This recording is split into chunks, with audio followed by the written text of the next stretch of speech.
รเรียนเชิญทุกท่านได้ร่วมทำบุญทอดกฐินสามัคคีสมทบทุนบูรณะพระวิหารทรงล้านนาของวัดท่าใหม่อิร่วมเป็นเจ้าภาพมุงหลังคาพระวิหารหรือสามารถร่วมทำบุญได้ตามจิตศรัทธา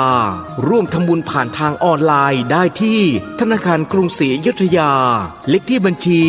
220-111-6158ชื่อบัญชีวัดท่าใหม่อิติดต่อได้ที่พระครูศรีวุฒิคุณเจ้าอาวาสวัดท่าใหม่อิโทร094-419-4694ขอให้อานิสงส์แห่งการทำบุญบูรณะซ่อมแซมหลังคาพระวิหารทรงล้านนาวัดท่าใหม่อิจงทำให้ทุกท่านทุกคนนั้นมีแต่ความร่มเย็นเป็นสุขอยู่ดีมีสุขเจริญรุ่งเรืองร่ำร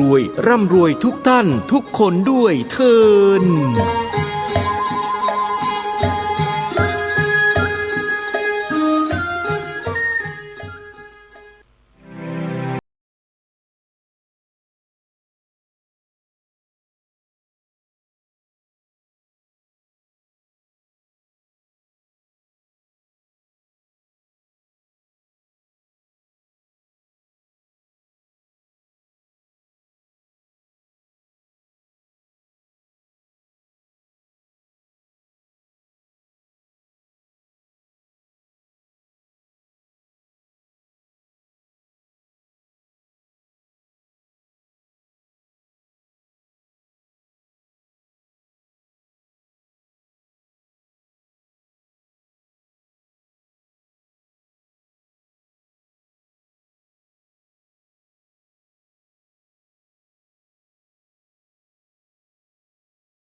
240-184ข่าวสารเพื่อการประชาสัมพันธ์ขอเชิญชวนผู้ใจบุญใจกุศล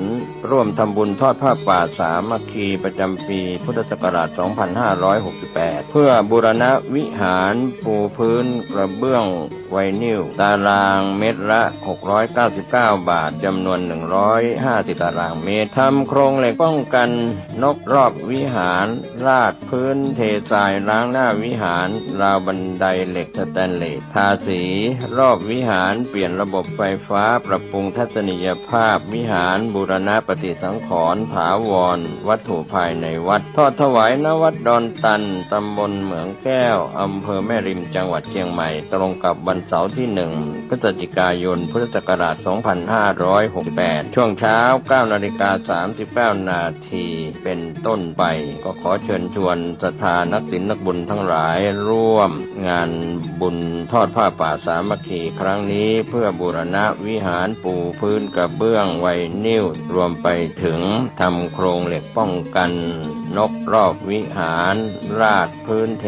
ทรายร้างหน้าวิหารราวบันไดเหล็กสแตนเลสทาสีรอบวิหารเปลี่ยนระบบไฟฟ้าปรับปรุงทัศนียภาพวิหารบูรณะปฏิสังขรณ์ถาวรวัตถุภายในวัดดอนตันตำบลเหมืองแก้วอำเภอแม่ริมจังหวัดเชียงใหม่เสาร์ที่1พฤศจิกายน 2568 นี้เชิญท่านร่วมงานร่วมบุญร่วมบริจาคได้บุญได้กุศลโดยทั่วหน้ากัน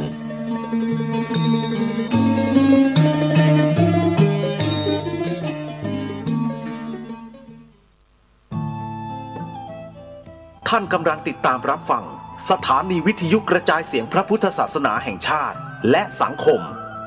คลื่นเพื่อการศึกษาพระพุทธศาสนาและวัฒนธรรมระบบ FM 104.5 เมกะเฮิรตซ์รายการต่อไปเป็นรายการคดีโลกคดีธรรม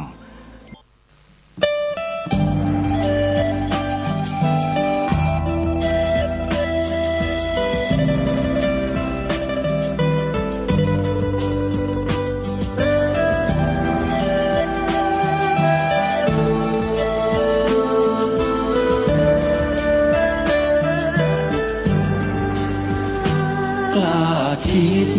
ก็ต้องกล้าทำอย่ากลัวถ้าทำความดีเร่งศึกษาปัญหาให้ทันท่วงทีเมืองไทยจะ จะพัฒนากว่านี้รายการดีคดีโลกคดีธรรมขอรำพันบรรยายความคิดเครื่องหมายแห่งสีทั้งสามงามถนัดขาวคือบริสุทธิ์สีสวัสดิ์หมายพระไตรรัตน์และธรรมะคุ้มจิตไทยแดงคือโลหิตเราใสซึ่งยอมสละได้เพื่อรักษาชาติศาสนาน้ำเงินคือสีโสภาอันจอมประชาถ้าโปรดเป็นของส่วนองค์จัดริ้วเข้าเป็นไตรรงค์จึงเป็นสีธงที่รักแห่งเราชาวไทยทหารอวตารนำไปยงยุทธวิชัยวิชิตก็ชูเกียรติสยามประเทศไทยที่เจริญมั่นคงมาได้จนถึงทุกวันนี้มิได้เกิดขึ้นจากความหวาดกลัวอย่างคลาดเขลาแต่บรรพบุรุษไทยของเราทุกยุคทุกสมัยล้วนแต่มีความกล้าหาญและชาญฉลาดปกป้องเอกราชสร้างชาติให้เกิดความมั่นคง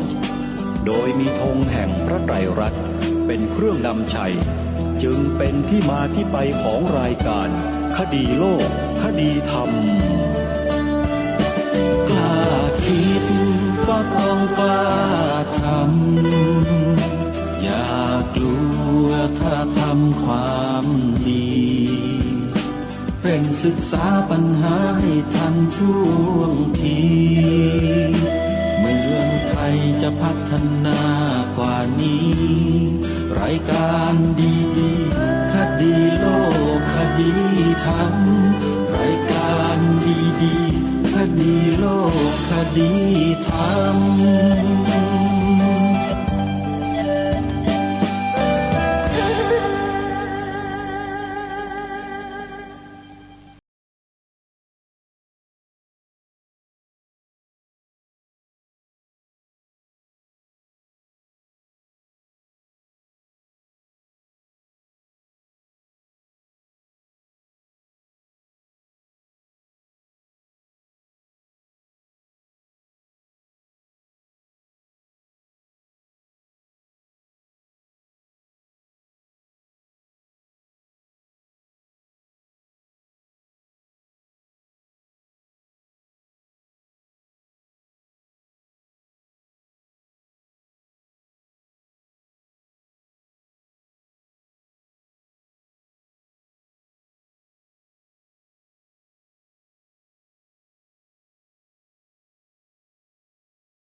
ดาวน์โหลดแอปพลิเคชันวิทยุพุทธศาสนาทั่วไทยเพื่อติดตามรับฟังรายการนี้ได้เป็นประจำทุกวันพร้อมด้วยรายการธรรมะสาระดีๆจากสถานีวิทยุพระพุทธศาสนา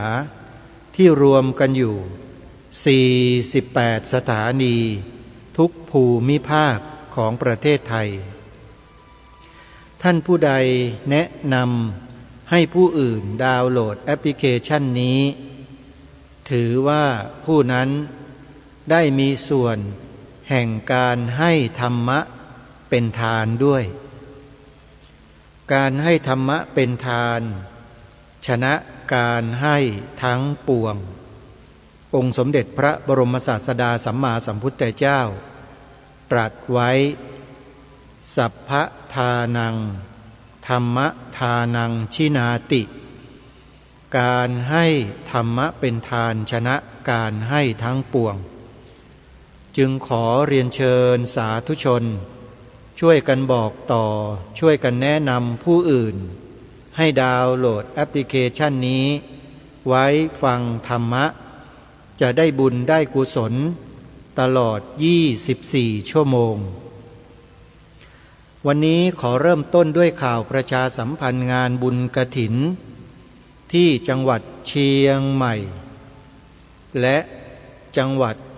101ที่จังหวัดเชียงใหม่ในวันนี้วันเสาร์ที่11 ตุลาคมมีงานบุญถวายผ้ากฐินที่วัดหนองกายตำบลสันป่ายางอำเภอแม่แตงจังหวัดเชียงใหม่ญาติโยมสาธุชนท่านใดที่มีความสนใจจะเข้าร่วมทำบุญกับวัดหนองกายก็สามารถโอนปัจจัยทำบุญเข้าไปได้ด้วยการบริจาคตามกำลังศรัทธาสำหรับเบอร์บัญชีที่จะร่วมบุญกับทางวัดหนองกายนะโยมนะเป็นบัญชีธนาคารกรุงไทยหมายเลขบัญชี876-069-8578ธนาคารกรุงไทยหมายเลขบัญชี876-069-8578สำหรับหมายเลขโทรศัพท์ที่ญาติโยมจะโทรเข้าไปทำบุญกับวัดหนองกายเป็นเบอร์ใหม่นะโยมเป็นเบอร์โทรศัพท์เบอร์ใหม่ของวัดหนองกายให้โยมโทรไปที่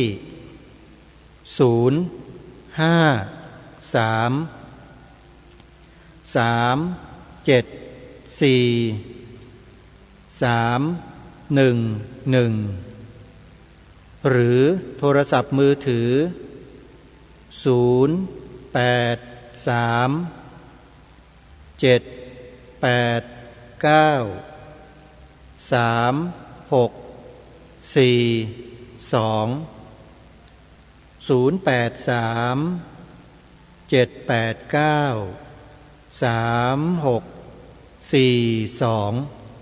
วัดหนองกายตำบลสันป่ายาง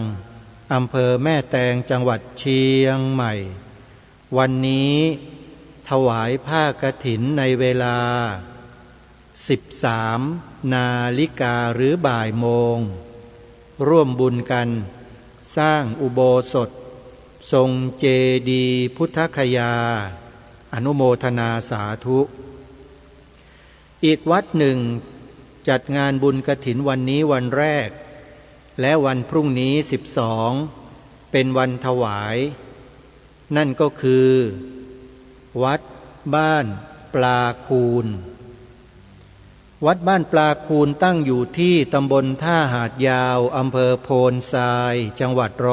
101ยินดีต้อนรับ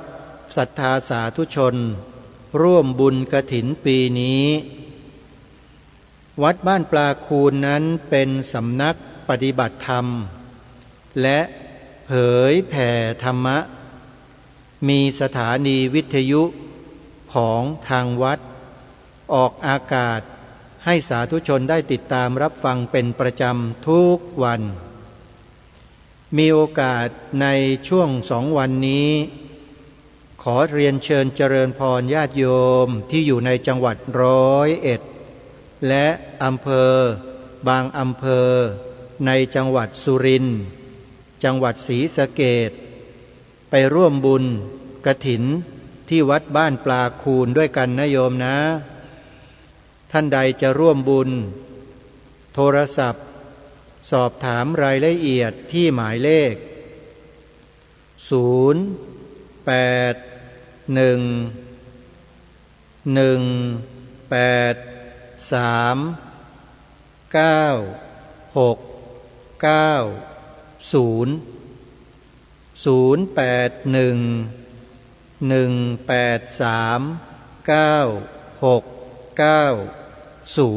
ดบ้านปลาคูนนะทำบุญกฐิน2 วัน11วันนี้และพรุ่งนี้ถวายผ้ากฐิน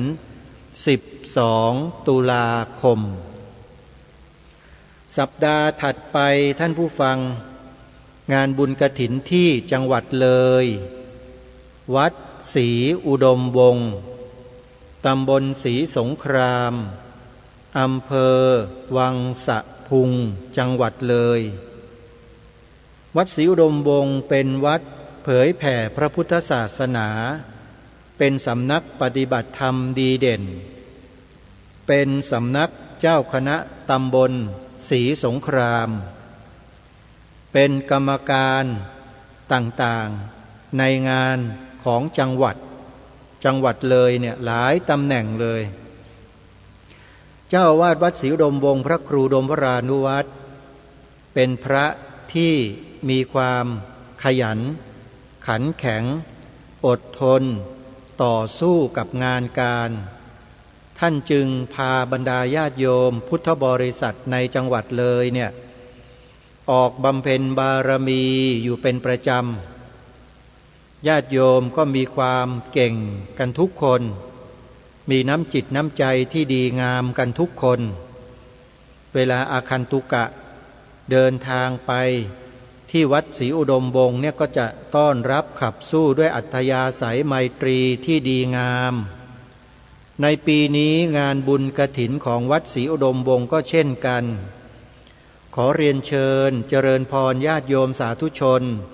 ที่เดินทางไปทางจังหวัดเลยและผ่านอำเภอวังสะพุงนะโยมนะแวะไปทำบุญที่วัดศรีอุดมวงศ์สักนิดหนึ่ง18-19 ตุลาคมเป็นงานบุญกฐินของวัดศรีอุดมวงศ์นะโดยเฉพาะในวันที่18เป็นวันตั้งองค์กฐินและมีการแสดงธรรมตลอดทั้งคืนจนถึงรุ่งเช้าสาธุชนสามารถติดตามรับฟังการถ่ายทอดสด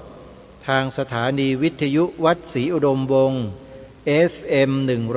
101.75 เมกะเฮิรตซ์ผ่านแอปพลิเคชันวิทยุพุทธศาสนาทั่วไทยได้เลยญาติโยมติดตามรับฟังแล้วก็ร่วมบุญกันนะวัดศรีอุดมวงศ์นั้นทำประโยชน์ให้กับสังคมตลอดทั้งปีทั้งชาติไม่เคยหยุดเจ้าว่ารูปนี้พาโยมทำบุญไม่เคยหยุดโยมจังหวัดเลยเนี่ยโชคดีมากที่มีพระครูดมวรานุวัตรพาบำเพ็ญบารมีนะโยมถ้าไม่มีท่านใครเนาะจะพาญาติโยมทำกันอย่างนี้เนาะคิดให้ดีนะโยมนะเพราะฉะนั้นวันที่18ตุลาคมไปรวมกันบำเพ็ญบารมีที่วัดศรีอุดมวงศ์ไปร่วมกันตั้งองค์กฐินและอยู่ฟังเทศฟังธรรมกันสอดแจ้ง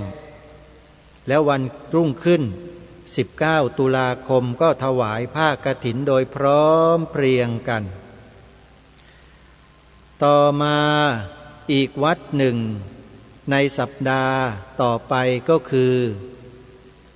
วัดอารามมงคลวัดอารามมงคลตั้งอยู่ที่ตำบลยางตลาดอำเภอยางตลาดจังหวัดกาฬสินธุ์จัดงานบุญกฐิน2 วันเช่นกันมีแสดงธรรมตลอดทั้งคืนในวันแรกคือ24ตุลาคม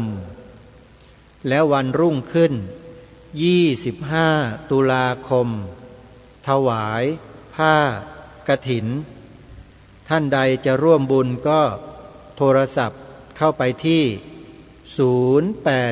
084 034 4606 อ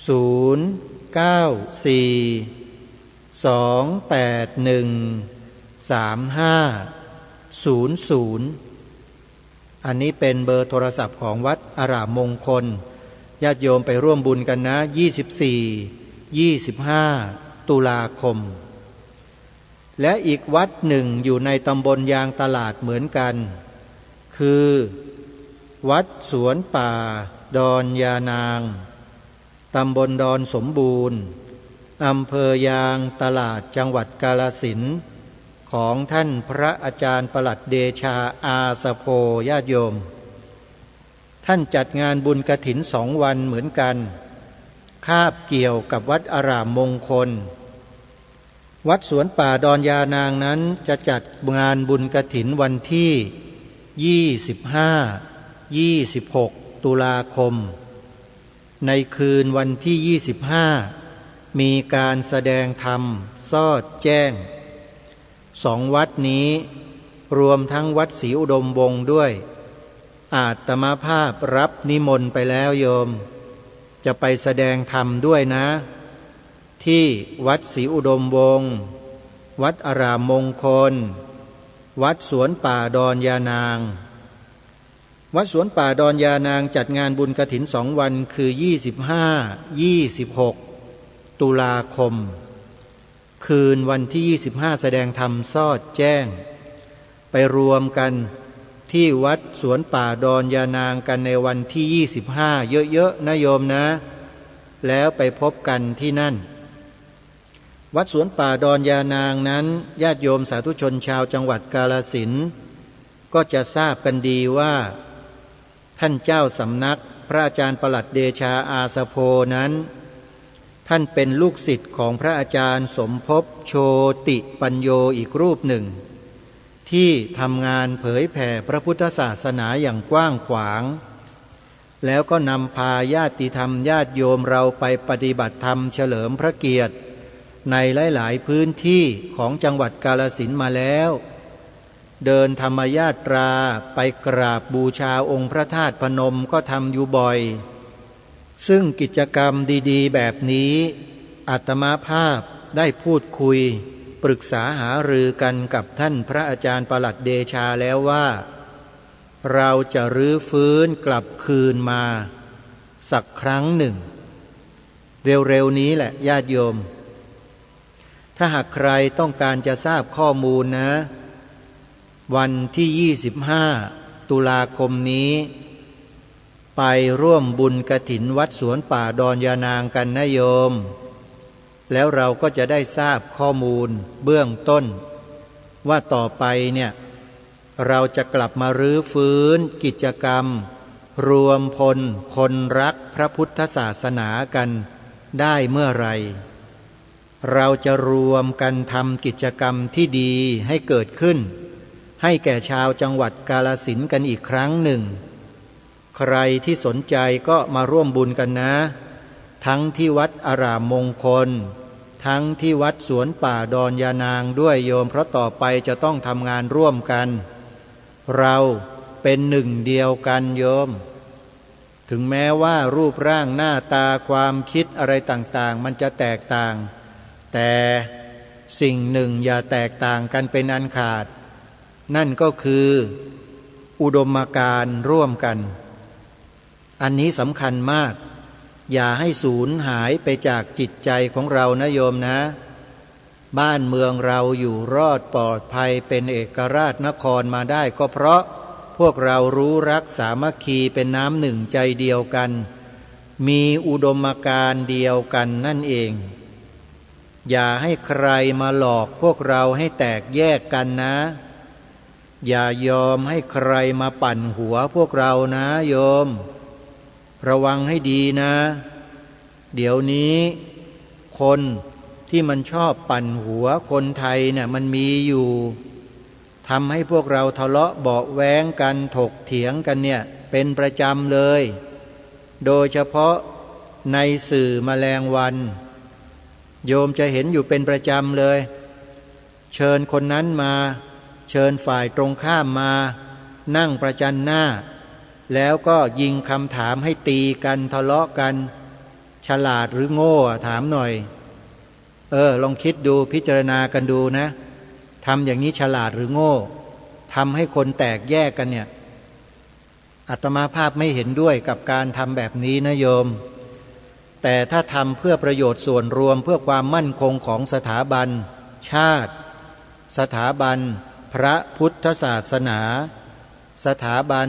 พระมหากษัตริย์อย่างนี้เต็มที่เลยทำเพื่อส่วนรวมเนี่ยทำเข้าไปเถอะใครจะมาเป็นปฏิปักษ์จะมาขัดขวางเราก็ลุยกันให้สุดๆไปเลยพวกเราลุยในที่นี้คือไม่ได้ไปทำอะไรเขานะเราก็ทำหน้าที่ของเราให้มันสุดๆกันไปเลยพากันเดินธรรมญาตราไปปฏิบัติธรรมที่องค์พระธาตุพนมเป็นแสนเป็นล้านไปกันให้หมดนี่เขาเรียกว่าลุยข้างหน้าพร้อมไหมโยมถ้าพร้อมวันที่24 25 26 3วันเนี้ยไปยางตลาดกันวัดอารามมงคลและวัดสวนป่าดอนยานางมีกิจกรรมงานบุญกฐินรอพวกเราอยู่อย่าลืมนะไปร่วมบุญกันสำหรับหมายเลขโทรศัพท์ของวัดสวนป่าดอนยานางท่านที่อยู่ในต่างจังหวัดหรือต่างประเทศถ้าได้ยินเสียงนี้แล้วจะร่วมบุญกฐินกับวัดสวนป่าดอนยานางอำเภอยางตลาดจังหวัดกาฬสินธุ์ก็โทรศัพท์ไปที่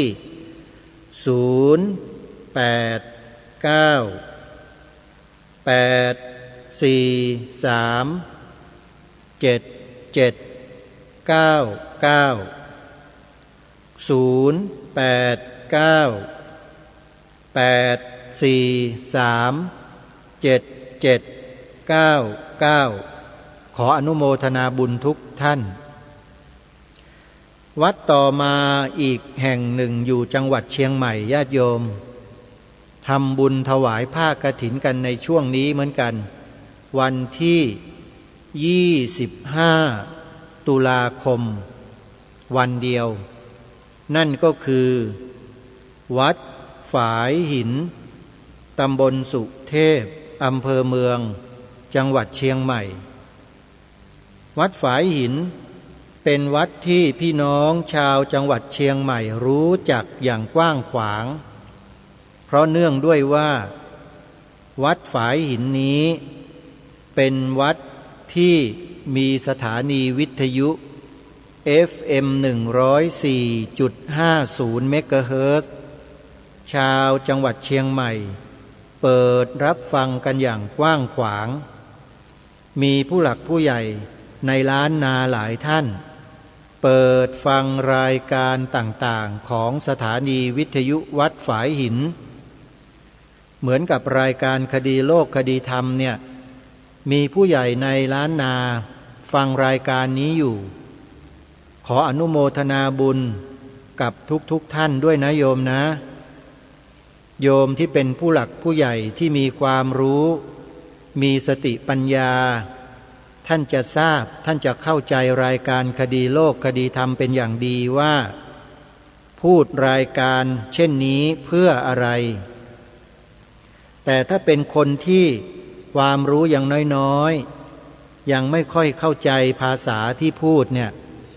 ก็จะตีโพยตีพายไปอีกแบบหนึ่งหรือไม่ก็เป็นอีกฝ่ายตรงข้ามที่เป็นศัตรูกับประเทศชาติบ้านเมืองของเราเนี่ยพวกนี้จะไม่ค่อยชอบรายการคดีโลกคดีธรรมสักเท่าไหร่เพราะคนพวกนั้นน่ะพยายามจะทำในสิ่งที่ตรงกันข้ามกับที่รายการคดีโลกคดีธรรมชักชวนให้ทำรายการนี้ชวนให้สร้างความมั่นคงให้กับประเทศ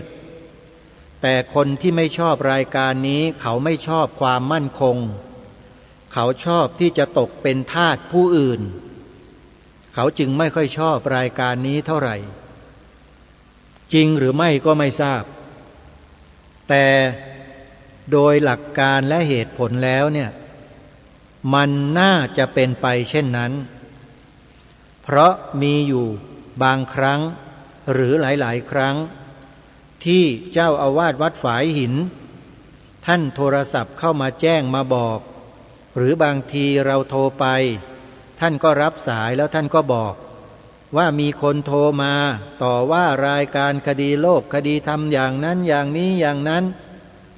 ท่านอาจารย์พระครูเจ้าอาวาสท่านก็ตอบแทนรายการคดีโลกคดีธรรมไปอันนี้ต้องขอกราบขอบพระคุณท่านอาจารย์พระครูสมุวิสุวัตวรกิจโจเจ้าวาดวัดฝายหินในโอกาสนี้เป็นอย่างยิ่งเลยครับที่อธิบายขยายความแทนรายการคดีโลกคดีธรรมนี่แหละฮะคืออีกวัดหนึ่งที่ทางรายการแนะนำและเชิญชวนญาติโยมไปร่วมทำบุญถวายผ้ากฐินกันคือวัดฝายหินแห่งนี้แหละโยมจัดงานวันเดียว25 ตุลาคมนะโยมนะไปร่วมกันไปทำบุญกันวัดฝายหินยังทำงานให้กับพระศาสนาอีกเยอะเลยโยมมีอีกหลายอย่างที่ญาติโยมยังไม่ทราบแต่ไม่สามารถจะบอกญาติโยมได้ว่าวัดฝายหินทำประโยชน์ให้กับประเทศชาติบ้านเมืองอย่างไรบ้างโยมขอให้เราไปช่วยสนับสนุนเถอะไม่ผิดหวังแน่นอนอนุโมทนาบุญทุกท่านด้วยนะสำหรับหมายเลขโทรศัพท์ของวัดฝายหินนะโยม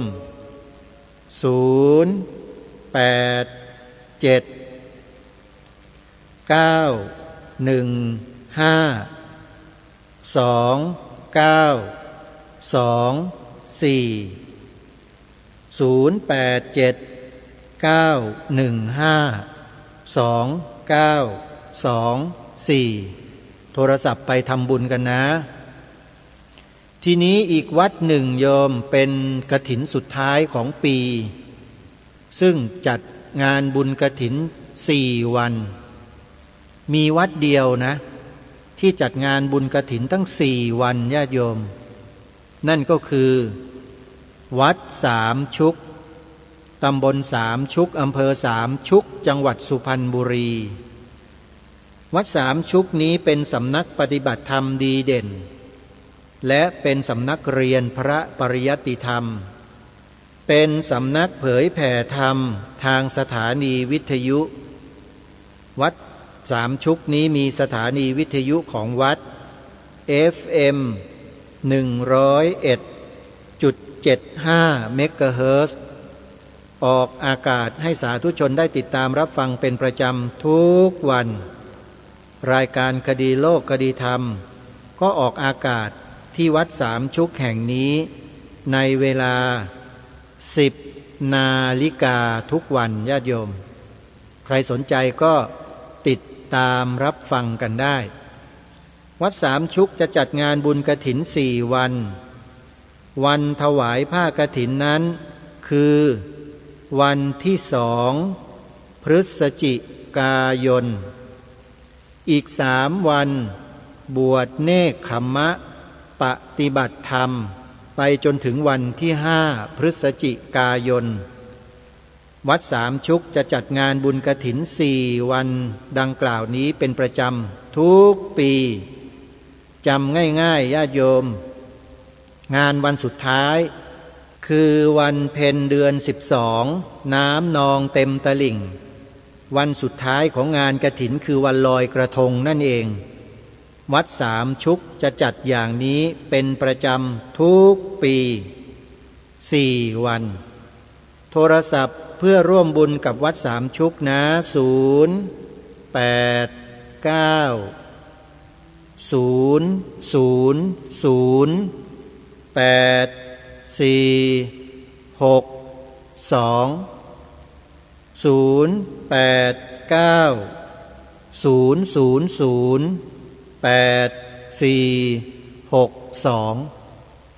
งานบุญกฐินก็จบแต่เพียงเท่านี้ท่านผู้ฟังวันพรุ่งนี้12 ตุลาคมมีอีก1 วัดญาติโยมวันนี้ประชาสัมพันธ์ให้เป็นวันสุดท้ายนะนั่นก็คืองานบุญกฐินช้างงานบุญกฐินช้างหมายความว่าการแห่ผ้ากฐินหรือบริวารกฐินเนี่ยเขาจะใช้ช้างจำนวนหลาย10 เชือกทำการแห่กฐิน เพื่อมีส่วนร่วมในงานบุญที่วัดป่าอาเจียงแห่งนี้ด้วยเขาจัดงานวันเดียวคือ12 ตุลาคมวัดป่าอาเจียงอยู่ที่บ้านหนองบัวตำบลกระโพอำเภอท่าตูมจังหวัดสุรินทร์เป็นวัดที่มีลูกศิษย์เป็นควานช้างและช้างเนี่ยจำนวนมากที่สุดในประเทศไทยประมาณ200 กว่าเชือกเป็นลูกศิษย์วัดป่าอาเจียงหมดเพราะฉะนั้นในงานบุญต่างๆของวัดป่าอาเจียงเนี่ยลูกศิษย์ลูกหาเหล่านี้เขาจะมาร่วมงานบุญกับทางวัดเป็นประจำโดยเฉพาะงานใหญ่ๆอย่างเช่นงานอุปสมบทหมู่งานบุญกฐินงานบุญอื่นๆที่มีความสำคัญลูกศิษย์ลูกหาเหล่านี้ก็จะมาร่วมงานเป็นประจำงานบุญกฐินของวัดป่าอาเจียงในวันพรุ่งนี้ก็เช่นเดียวกันญาติโยมจะมีช้างเข้ามาร่วมกิจกรรมหลาย10 เชือกใครที่รับเป็นเจ้าภาพบุญกฐินปีนี้ของวัดป่าอาเจียงมีสิทธิ์ขึ้นขี่บนหลังช้างแล้วแห่ผ้ากฐินด้วยใครที่สนใจนะโทรศัพท์เข้าไปสอบถามและร่วมบุญได้ที่หมายเลข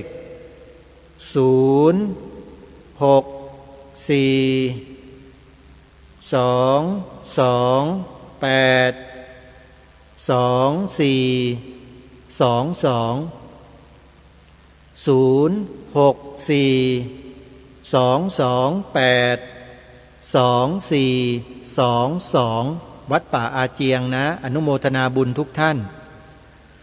เอาล่ะท่านสาธุชนวันนี้ก็จะขอปรารภถึงเนื้อหาสาระที่จะนำมาเปิดในช่วงเดือนตุลาคมให้กับสาธุชนได้ฟังกันหลังจากนี้ไปน่าจะประมาณวันที่15 ตุลาคมจะเป็นวันเริ่มต้นออนแอร์เนื้อหาสาระที่เกี่ยวกับบทพระราชนิพนธ์เทศนาเสือป่าทำไมทางรายการจึงเน้นบทพระราชนิพนธ์บทนี้มาเผยแผ่ท่านสาธุชนทุกท่านบทพระราชนิพนธ์เทศนาเสือป่านี้องค์พระบาทสมเด็จพระมงกุฎเกล้าเจ้าอยู่หัวรัชกาลที่6พระองค์ทรงมีแนวพระราชดำริต้องการที่จะให้เสือป่าซึ่งเป็นทหารเป็นประชาชนเป็นข้าราชการที่อาสาสมัครเข้ามาเป็นเสือป่าเหล่านั้นเนี่ยมีจิตใจฮึกเหิมในการรักชาติ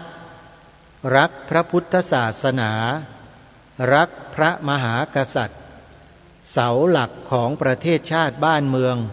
ให้มั่นคงเหนียวแน่นพระองค์จึงสละเวลาส่วนพระองค์เนี่ยมาพระราชทานความรู้ให้กับเสือป่าเหล่านั้นในวันเสาร์ทุกๆวันเสาร์เลยเขาเรียกว่าวันสวดมนต์พระองค์ท่านจะนำข้าราชบริพารทหารข้าราชการต่างๆเนี่ยสวดมนต์ทุกวันเสาร์ญาติโยมถามว่าทำไมพระองค์จึงทรงกระทำเช่นนั้นเพราะพระองค์ทรงมีพระราชศรัทธาในองค์สมเด็จพระสัมมาสัมพุทธเจ้าอย่างแรงกล้าอันเกิดจากอะไร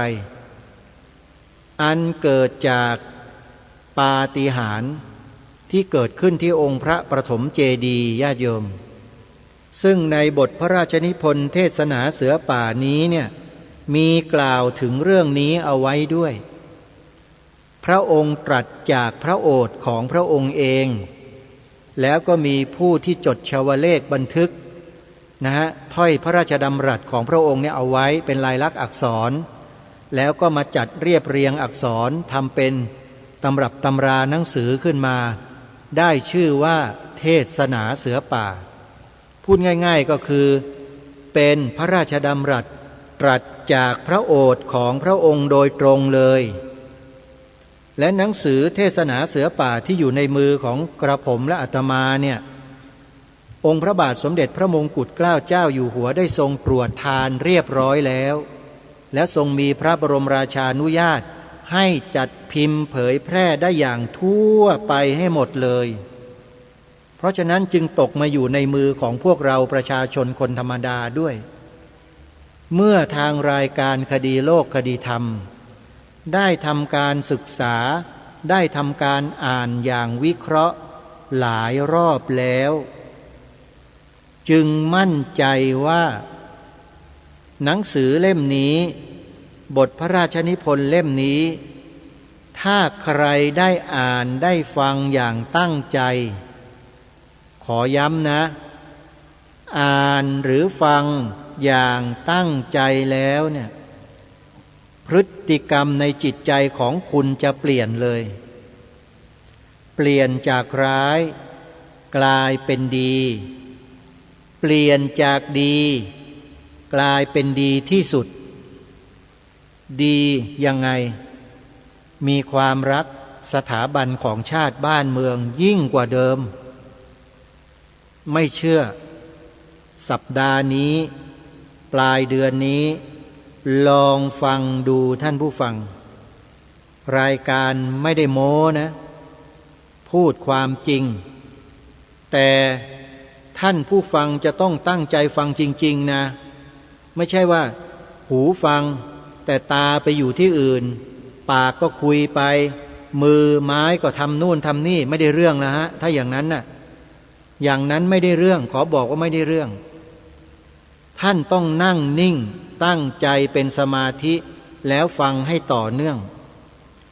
วิเคราะห์ทุกกระแสพระราชดำรัสที่พระองค์ตรัสออกมาจากพระโอษฐ์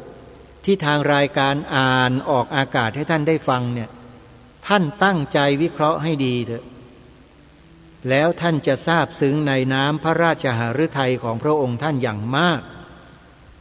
ถ้าพระองค์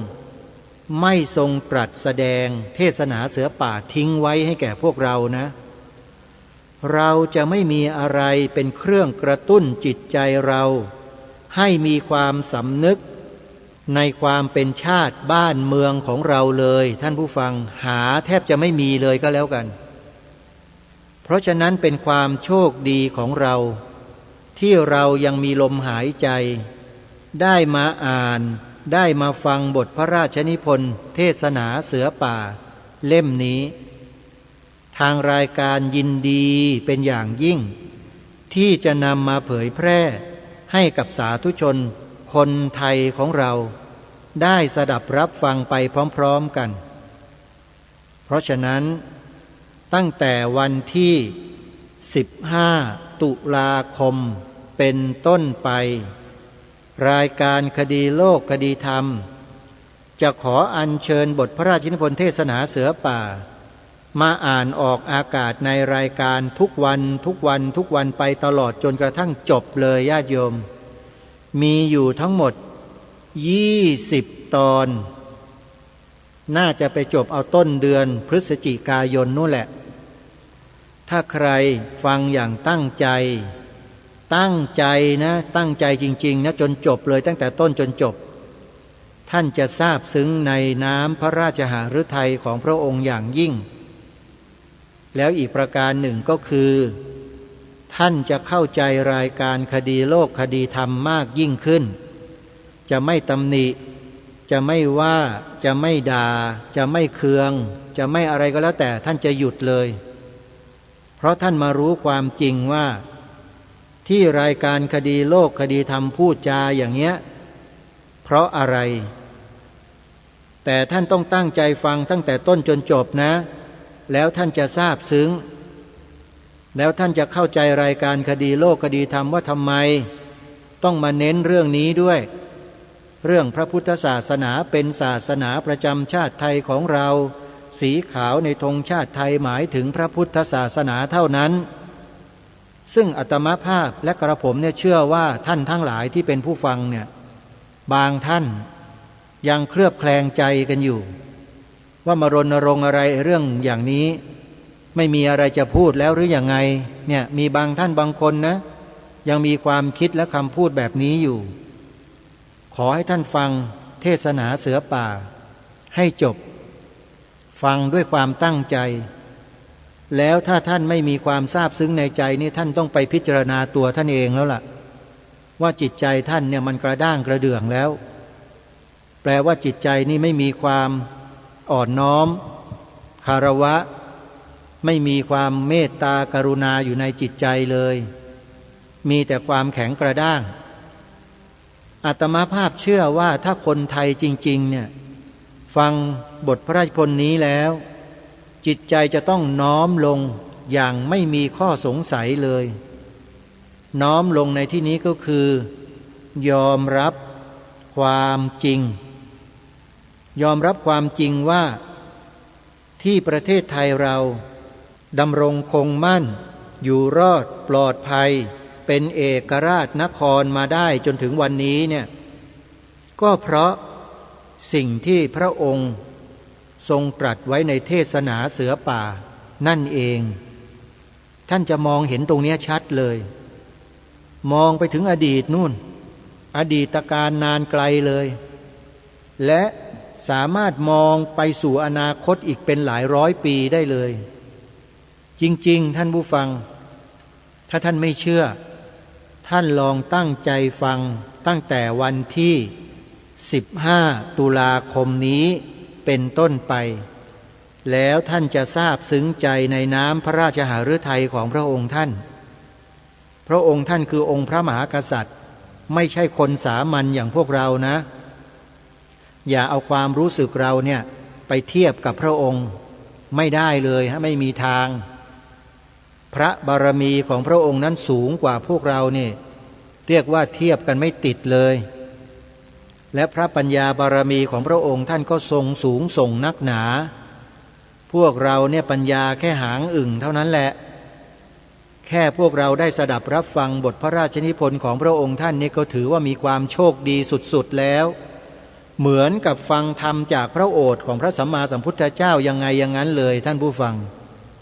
จริงๆเนี่ยความโชคดีของพวกเรามันอยู่ตรงนี้เพราะฉะนั้นที่รายการมาเคี่ยวมาเข็นมารณรงค์มาขอร้องมาให้พวกเราได้ช่วยกันในเรื่องดังกล่าวเนี่ยคือส่งเสริมเทิดทูนพระพุทธศาสนาของเราให้เป็นศาสนาประจำชาติไทยโดยกฎหมายสักทีเนี่ยมันจึงเป็นสิ่งที่สมควรอย่างยิ่งหากใครบอกว่าไม่สมควรไม่จำเป็นไม่นู่นไม่นี่เนี่ยนั่นแหละไปพิจารณาตัวเองกันดูว่าจิตใจเป็นอย่างไรมีแนวความคิดไปในทิศทางไหนไปตรวจสอบตัวเองดูนะสำหรับคนเหล่านี้ที่มาปฏิเสธที่ไม่เห็นด้วยเนี่ยไปพิจารณาตัวเองกันดูแต่สำหรับท่านที่ฟังบทพระราชนิพนธ์เทศนาเสือป่าอย่างตั้งใจจนจบเนี่ยอาตมาภาพเชื่อว่าท่านทั้งหลายเนี่ยเข้าใจมีความเข้าใจและซาบซึ้งมากยิ่งขึ้นแน่นอนเพราะฉะนั้นอย่าพลาดนะตั้งแต่วันที่15 ตุลาคมนี้เป็นต้นไปยาวไปจนถึงต้นเดือนหน้า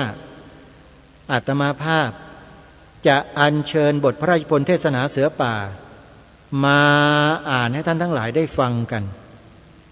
ขอให้ตั้งใจฟังกันอย่างต่อเนื่องแล้วท่านจะทราบซึ้งแต่ถ้าใครฟังไม่ทันมีภารกิจบางวันขาดตอนเนี่ยท่านสามารถไปเปิดฟังซ้ำใน YouTube ได้เลยเปิดย้อนฟังใน YouTube ได้เลยมีอยู่2 ช่องใน YouTube ที่มีรายการคดีโลกคดีธรรมเผยแพร่อยู่คือวัดฝายหินเป็นชื่อของช่อง YouTube นะวัดฝายหิน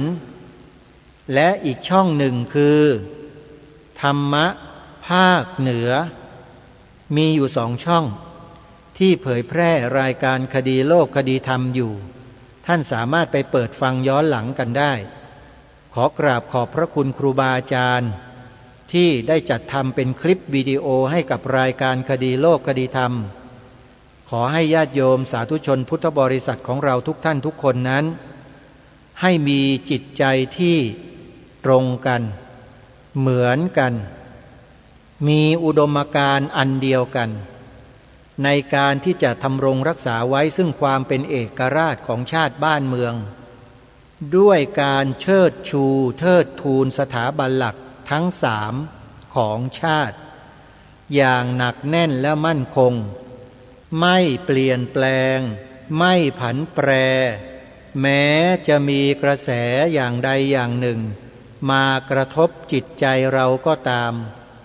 เราจะยังคงมั่นอยู่ในอุดมการณ์ของเราเช่นนี้ตลอดไปด้วยกันอุดมการณ์นั้นสำคัญกว่าเงินใครที่เห็นแก่เงินย่อมไม่มีอุดมการณ์คนที่ยึดถืออุดมการณ์มักจะไม่ค่อยมีเงินจริงไหมโยมลองพิจารณาข้อนี้ดูนะแต่ถ้าจะให้อาตมาภาพเลือกนะ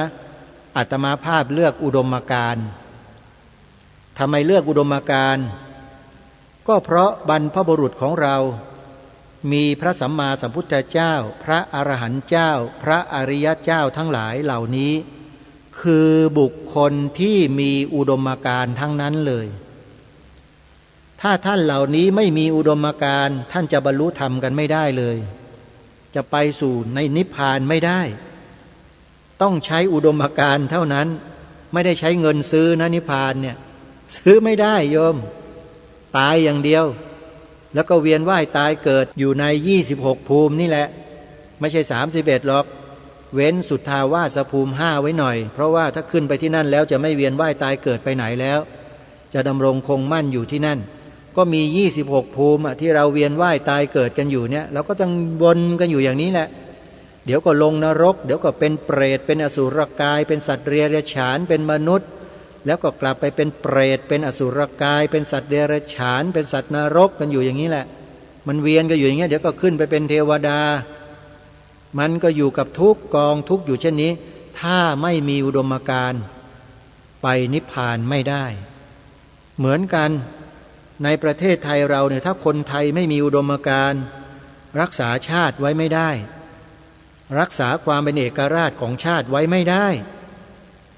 และการรักษาเอกราชของชาติไว้ได้ก็คือต้องรักษา3สถาบันหลักของชาติให้เหนียวแน่นมั่นคงไม่ใช่รักษาอย่างอื่นอันนี้ขอฝากไว้ช่วงท้ายรายการท่านผู้ฟังแล้วเดี๋ยววันพรุ่งนี้มาติดตามรับฟังรายการกันต่อเวลาของรายการหมดลงแล้วต้องขอสมมุติยุติไว้แต่เพียงเท่านี้พบกับรายการได้ใหม่ในวันต่อไปขอความสุขความสวัสดีในธรรมแห่งองค์สมเด็จพระบรมศาสดาสัมมาสัมพุทธเจ้าจงปรากฏเกิดมีขึ้นในจิตใจของท่านผู้ฟังทุกท่านทุกคนเทินขอเจริญพรกล้าคิดก็ต้องกล้าทำอย่ากลัวถ้าทำความดีเร่งศึกษาปัญหาให้ทันท่วงทีเมืองไทยจะพัฒนากว่านี้รายการดีๆคดีโลกคดีธรรมขอรำพันบรรยายความคิดเครื่องไม้แห่งสีทั้ง3งามถนัดขาวคือบริสุทธิ์สีสวัสดิ์หมายพระไตรรัตน์และธรรมะคุมจิตไทยแดงคือโลหิตเราใส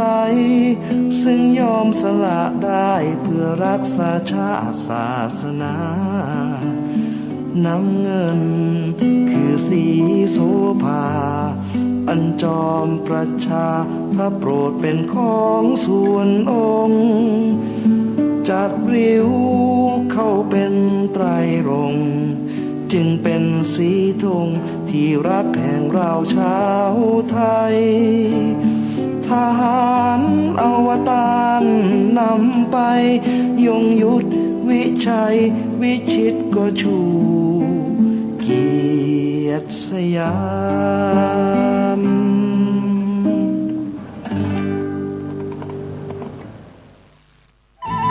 ที่จบไปแล้วนั้นเป็นรายการคดีโลกคดีธรรมดำเนินรายการโดยพระครูปลัดนรงค์ฤทธิ์ พิธีเทวาภิเษกวันปิยมหา